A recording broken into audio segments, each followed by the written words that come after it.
मुकाम गटू मुकाम गटू मुकाम गटू मुकाम गटू सर शिंदू वतन गटू तेरे व्रतौ दिवे बल मुकाम गटू मुकाम गटू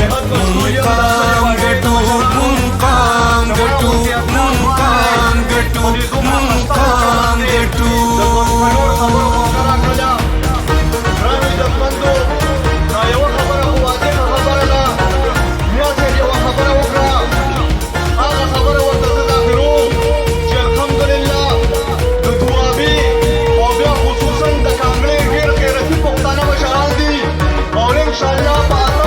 زمون د خاورو د سرو وینو آواز سرور کو سنگر بهم ساتو دا بوی بیا د انقلاب آغاز رهبر بهم لخکر بهم ساتو دا د زمون د میړنو انداز غرور بهم پر هر بهم ساتو غرور بهم پر هر بهم ساتو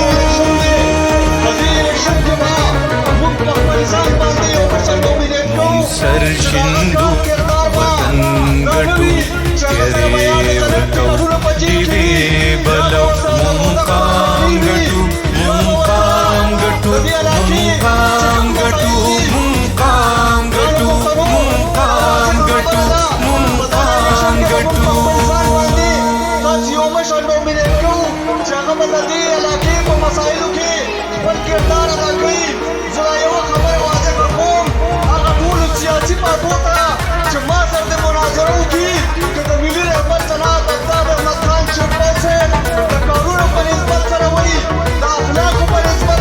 پختونخوا د وطن کور او کوڅه د پښتنو زلمو غورځنګ غواړي د ولسونو ساند قصه د ملالې د ټپې ننګ غواړي د دې خاموشه وطن هره حجره بیا د ظلمو د مینې رنګ غواړي بیا د ظلمو د مینې رنګ غواړي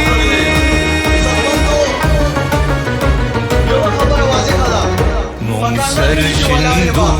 وطن گٹو تیرے ورتو دیوی بلو مقام گٹو مقام گٹو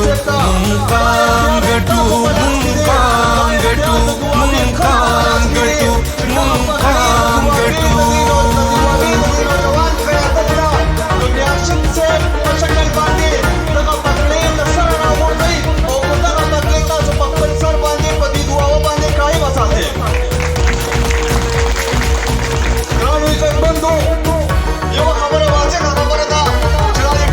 پختونخوا د اسمان ستوري وای تخت به ماتیږي تاج به هم غورځېږي بیا د مزدور کسان دا سوري وای مونږ به راز و سامراج به هم غورځېږي د شهیدانو روح هم ګوري وای د قاتلانو راج به هم غورځېږي د قاتلانو راج به هم غورځېږي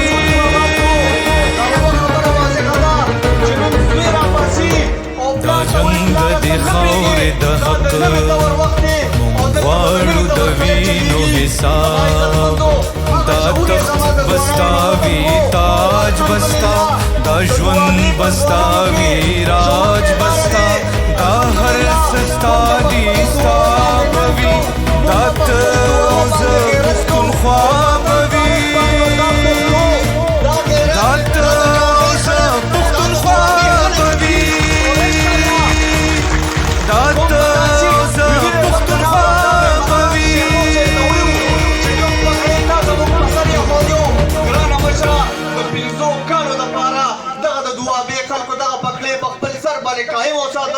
او دایم یو ساتلو او داسې کېدلو ګټلو ګرانو عزتمندو دا الیکشن به د ترقیاتي کارونو دپاره وي دا الیکشن به د دې علاقې په مسایلو حل کولو دپاره وي زه به د خپل مشر ملي رهبر جناب آفتاب احمد خان شیرپو صاحب خبره وکړمه